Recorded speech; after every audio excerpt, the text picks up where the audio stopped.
Area যেখানে বালুর শহর দুদু শহর, এই এলাকার মধ্যে যদি করে জমি যদি 60 লক্ষ দেওয়া হয়, বদরহালি অত্যন্ত গুরুত্বপূর্ণ একটি জায়গা, যেদিকে হবে ব্যবসায় কেন্দ্র হোক অথবা বিভিন্ন মাদ্রাসা কলেজ। আমাদের বদরখালী একটি ছোট্ট ইউনিয়ন, 60,000 মানুষ অধ্যুষিত এলাকা। এখানে 35টি মসজিদ আছে, একটা কলেজ আছে, 2টা বা সিনিয়র মাদ্রাসা ফাজিল মাদ্রাসা আছে এবং 40টা প্রাথমিক বিদ্যালয় আছে। কক্সবাজার জেলার মধ্যে সবচেয়ে শিক্ষিতের হার বদরখালী জনগণে আমরা উপহার দিয়েছি এই সমিতির মাধ্যমে। আজকের এই দুর্দিনের মধ্যে আমরা বর্তমান সরকারের মহামান্য উপদেষ্টা মহোদয়কে অনুরোধ জানাবো, সবিনের সাথে আপনি আমাদের মানবতার দিক দিয়ে আমাদের বিবেচনা করুন। আমরা আমাদের পরিবার পরিজন নিয়ে এই যে জায়গাগুলো যদি আমাদের অধিগ্রহণ করা হয় অল্প দামে, আমরা যদি অন্য একটা জায়গায় যদি ক্রয় করতে হয় তাহলে 30-40 লক্ষ 50 লক্ষ টাকা দিয়ে কিনতে হবে। নিম্ন স্তরের জায়গাগুলো, আমাদের জায়গাগুলো তো অত্যন্ত ব্যাপক দামি জায়গা। এখানে প্রথমে যে আছে কত একরে আগে ছিল 1 কোটি, এখন বর্তমান হয়েছে 6 কোটি একরে, অর্থাৎ 100 শতকে।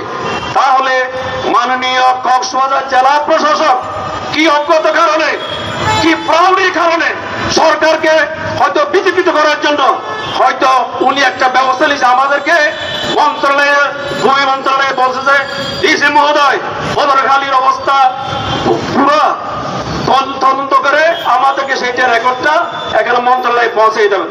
উনি কি করলো, ডিসি মহোদয় গাদ্দারি করে আমাদেরকে জ্বালিয়ে, অথচ আমাদের সাথে সাক্ষাৎ হয় নাই, আমাদের সাথে দেখা হয় নাই, উনি মনগড় একটা রেট দিয়া মন্ত্রণালয়ে পাঠাই দিছে আমাদেরকে। আমাদের অসহায় পরিবার, আমরা যারা 2-1 কলম লেখাপড়া করেছি ঢাকা বিশ্ববিদ্যালয়ে, সুয়েট বিশ্ববিদ্যালয়ে, আমরা অসহায় মানুষের সেই সন্তানগুলো যাবে কোথায়? আমাদের রাস্তার পাশে বসে থাকা কোনো আর উপায় নেই।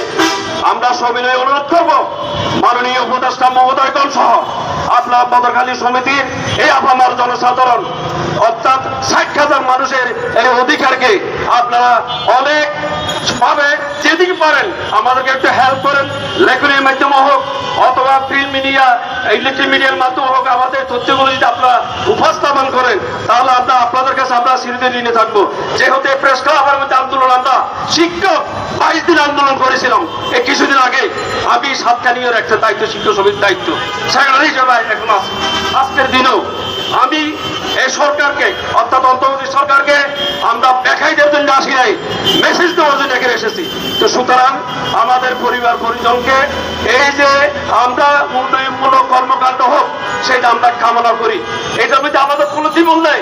আমরা বদরখালীর সমস্ত মানুষ, 1,000 মানুষ সদস্য আছে, 60,000 মানুষের প্রতিনিধি ডেলিগেট, তাদেরকে বসাইয়ে আমরা তারা সবাই সর্বসম্মত কর্মে সিদ্ধান্ত দিয়েছে না উন্নয়নের জন্য আমরা কোনো বাধা দেবো না, আমরা এখনো বাধা দেবো না।